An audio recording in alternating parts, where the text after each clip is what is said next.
Acting CO হিসাবে কর্মরত আছি গণস্বাস্থ্য কেন্দ্রে। সাংবাদিক ভাইদেরকে ধন্যবাদ জানাচ্ছি লাইটটা কি অফ করলো?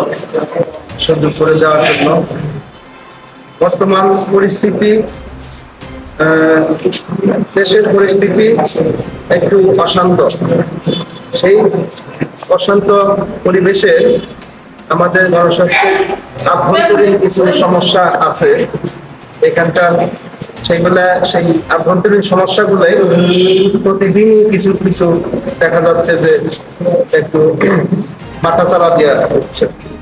তার মধ্যে কয়েকদিন আগে কিছু ঘটনা আপনাদেরকে দেখেছিলাম। আবার আজকে আমাদের এখানে হাসপাতালে আমাদের যারা কর্মরত ছিলেন, এখানে আমাদের পরিচালক, বর্তমান ভারপ্রাপ্ত পরিচালক, উনি তার রুমে কর্মরত ছিলেন। সেখান থেকে কতিপয় কিছু লোকজন তাকে সে ধরে নিয়ে যে তাকে পূর্বক স্বাক্ষর করতে বলে, ডিজাইন লেটারে স্বাক্ষর করতে বলে, যেটা আগেও এরকম ঘটনা ঘটেছে। এই একটা পরিস্থিতি আজকে সকালে 10টা সাড়ে 10টার দিকে, তখন এসে পৌঁছিনি। আমি এসে শুনলাম এই ঘটনা। আমি আসার পরে আমাকে দুই চারজনের সাধারণ করলো যে আপনারও সমস্যা হতে পারে, আপনি থাকেন বসেন না। আমিও একটু দূরে দূরেই থাকলাম, পুরো জিনিসটা অবজারভেশনে রাখলাম।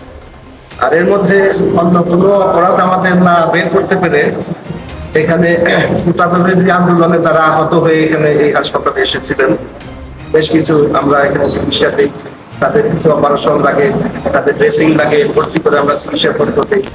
কিন্তু একটি স্বার্থান্বেষী মহল তারা এখন প্রচার করতেছে যে না, এই হাসপাতালে আমার নাম সহ আরো আমার সহ আমরা এদেরকে চিকিৎসা দেওয়া হয় নাই, এদেরকে আমরা অন্যভাবে রেফার করে দিচ্ছি, তাদেরকে আমরা চিকিৎসা দিই না। এই একটা অপবাদ তারা তোলার চেষ্টা করতেছে। এই হিসাবে তারা বিভিন্ন জায়গায় প্রচার করার চেষ্টা করতেছে যে ডাক্তার শাহজাহান সহ ডাক্তার সোহেল হোসেন, ডাক্তার কবির উদ্দিন, এরা বৈষম্য বিরোধী আন্দোলনে যারা আহত হয়ে আসেন, রোগীতে আসেন, তাদেরকে চিকিৎসা ব্যাহত করেছেন তারা। এই ধরনের একটা অভিযোগ আনার চেষ্টা করে। তো সেই হিসাবে আমি আপনাদেরকে আহ্বান জানাই, আমাদের হাসপাতালে এই পর্যন্ত আমাদের চিকিৎসা হয়েছে 143 জন রোগী চিকিৎসা হয়েছে।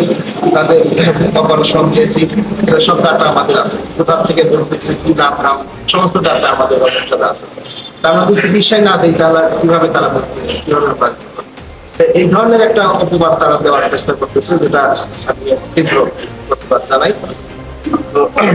আমরা এইটাও সাংবাদিক ভাইদের মাধ্যমে আমি এইটাই বলতে চাই যে আমাদের যেগুলা আভ্যন্তরীণ সমস্যা, আভ্যন্তরীণ যেগুলা দায়িত্ব, কন্ট্রোল, অন্যান্য সমস্যা, সেগুলো আমাদের আভ্যন্তরীণ ভাবে বসে সমাধান করা দরকার। এই ধরনের সন্ত্রাসী কার্যক্রম না চালিয়ে এগুলা যদি আমরা বসে সমাধান করতে পারি, সেই দিকে আপনারা চেষ্টা করেন, আমরাও গণস্বাস্থ্য সমাজবিধি মেডিকেল কলেজ হাসপাতালের বর্তমান ভারপ্রাপ্ত পরিচালক। আজকে 11টার দিকে শুনতে পেলাম যে কয়েক শত মানুষ আসছে আমাদের শিরিন হক ম্যাডামের নেতৃত্বে, বহিরাগত অনেক মানুষ ভিতরে ঢুকছে। আমি আমার কার্যালয়ে হাসপাতালের পরিচালকের কার্যালয়ে ছিলাম। কয়েকজন আমাকে বললেন যে বহিরাগত অনেক লোক আসছে, আমার বেরিয়ে যান। আমি বললাম যে আমি কেন বেরোবো, আমি তো হাসপাতালের ভারপ্রাপ্ত পরিচালক, আমি এই মেডিকেল কলেজের ছাত্র। আমি সেই 2002 সাল থেকে এই মেডিকেল কলেজে আছি এবং এখানে আমি গত 15 বছর ধরে চাকরি করছি।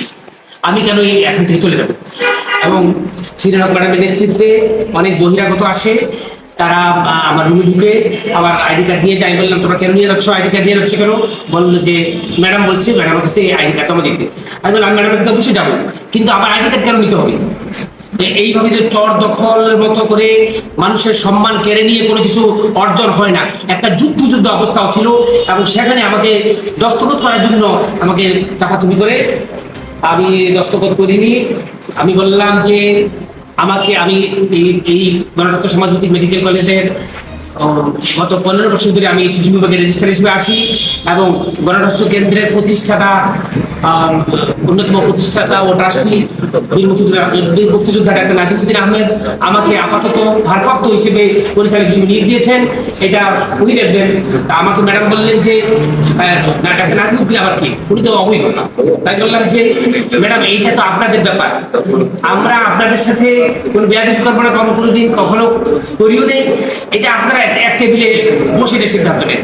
এর মধ্যে দুই পক্ষের অনেক লোক জড়ো হয়ে যায়। আমি তাদেরকে শান্ত হওয়ার জন্য বলি, কারণ আমার কাছে মনে হচ্ছে এমন একটা অবস্থা হয়ে গেছে যে এখানে অনেক হতাহত হওয়ার অবস্থা হয়ে গিয়েছিল। এবং একবার যদি একটা ঝামেলা, বড় ধরনের ঝামেলা হয়ে যায়, একবার যদি রক্তপাত হয়ে যায়, সেখান থেকে আমরা কেউ ফিরে আসতে পারবো না।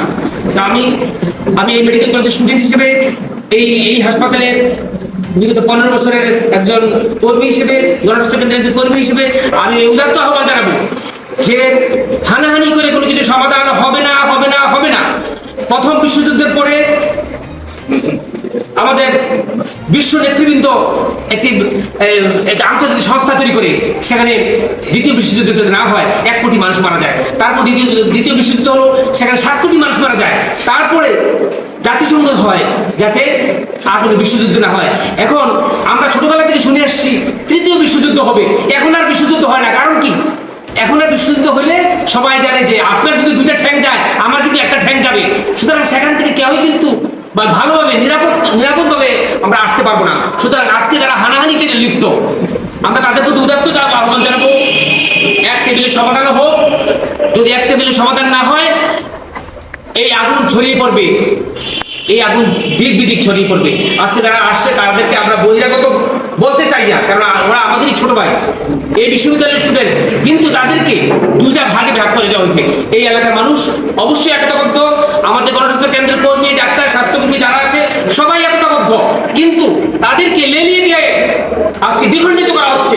এই বিখণ্ডিতের এর সমাধান, এর যে পরিণতি খুবই খারাপ। সুতরাং আমরা বলতে চাই, আমাদের পরিচালক, আমাকে আজকে পরিচালক দেওয়া হয়েছে, আমার পরিচালক প্রয়োজন নেই, সমাধান দরকার, সমাধান দরকার। আপনারা আমাদের একটা নাজিমুদ্দিন স্যার আছেন, উনি প্রতিষ্ঠাতা ট্রাস্টি।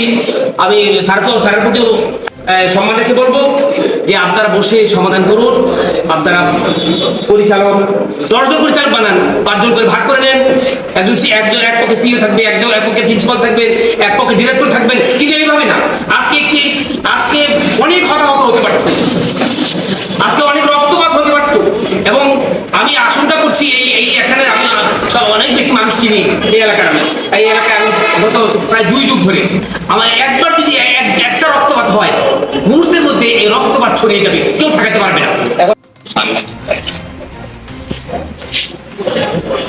স্বাধীনতা 53 বছর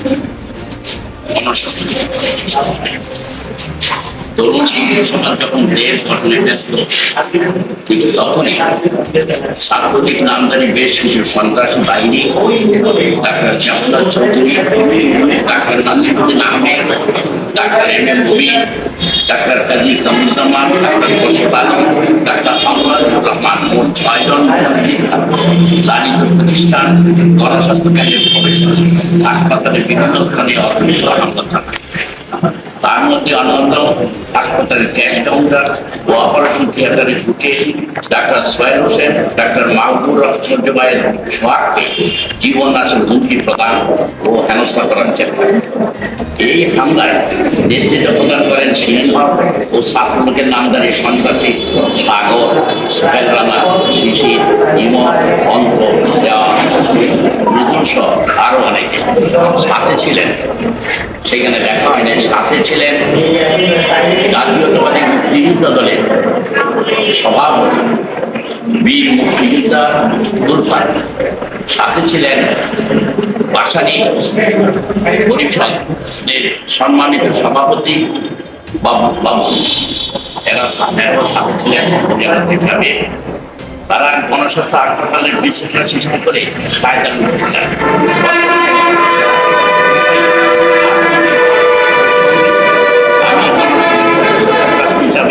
বলতে চাই, গণস্বাস্থ্য রাষ্ট্র গণমানুষের সম্পদ, এই প্রতিষ্ঠান রক্ষার দায়িত্ব সাধারণ মানুষের।